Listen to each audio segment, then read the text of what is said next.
The best relationship you'll ever have is the one you have with yourself. That might sound like a cliche, but it's not.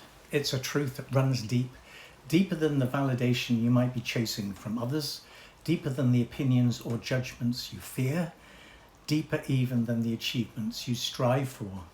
Everything meaningful begins with the self. What I've noticed in my work as a therapist is that so many people live disconnected from their inner world.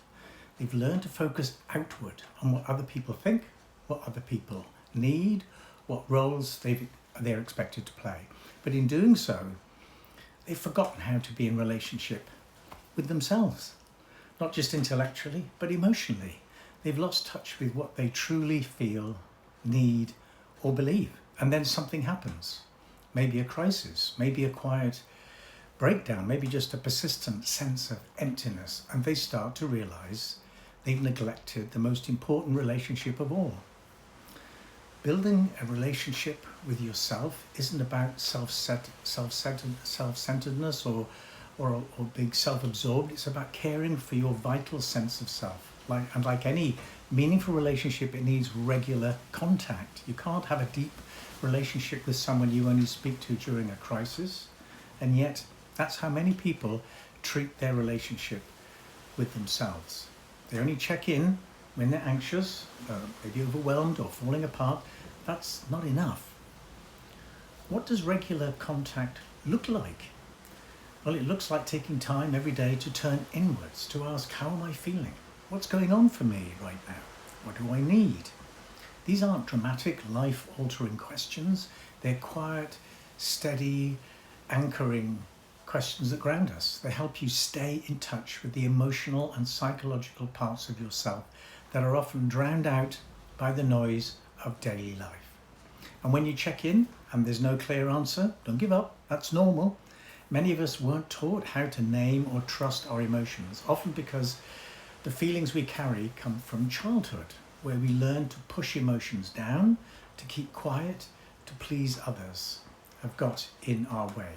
So if you find silence when you ask how you feel, just stay with it, be patient, the response will come, and then there's the response itself. And this is where the real work begins. Once a feeling comes up, whether it's sadness, fear, anger, shame, frustration, what do you do with it? Most people either numb it, judge it, or try to fix it. But what if you simply responded with kindness, like you would with someone you care about? That's the shift. Here's the thing. If you've ever comforted a friend, looked after a child, or supported someone through a hard time, you already know how to be nurturing. So don't tell yourself you don't know how to do this. You absolutely do. The challenge isn't a lack of skill. It's the often unconscious belief that you're not worthy of this same nurturing care and empathy you give to others. That negative belief, that's the voice of the inner critic. The inner critic is loud and destructive for a lot of people. It's the voice that says, you're not good enough, you're weak, you're a failure, and you're being dramatic.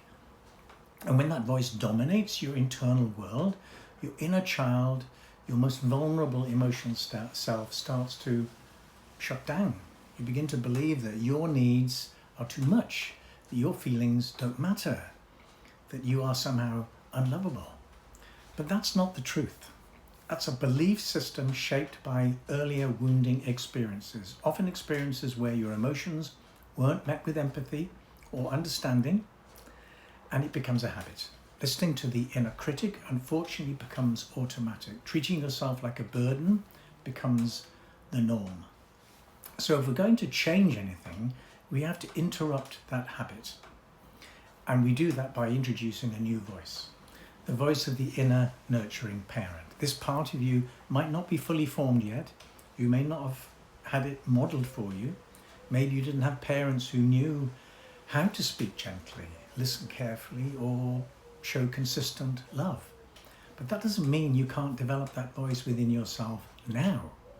Therapy can help with this, but ultimately the goal is for you to become the one who sees your pain and responds with kindness, to become your own source of safety and encouragement. Don't outsource your support. The more we outsource our support, the more dependent we become on other people's care and attention. we run the risk of pushing others away. The truth is, the pain you're carrying now isn't just from the past, it's from the present day consequences of old beliefs. If you believe you're not worthy, you'll keep treating yourself like you're not.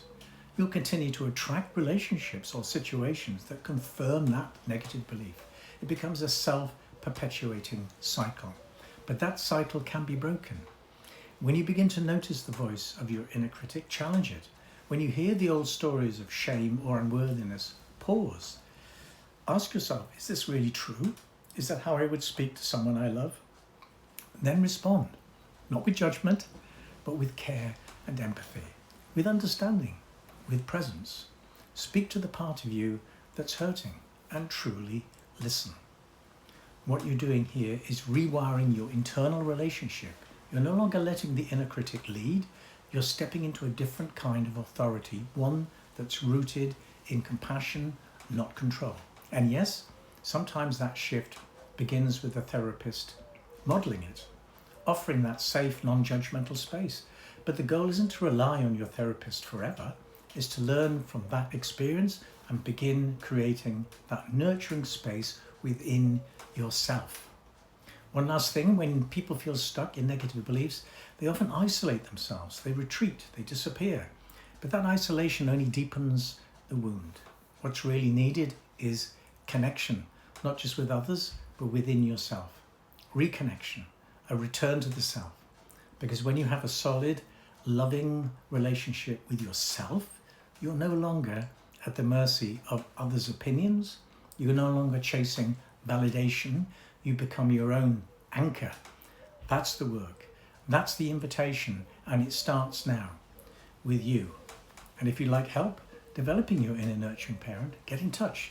Visit my website and book a free discovery call. Let's see what's possible.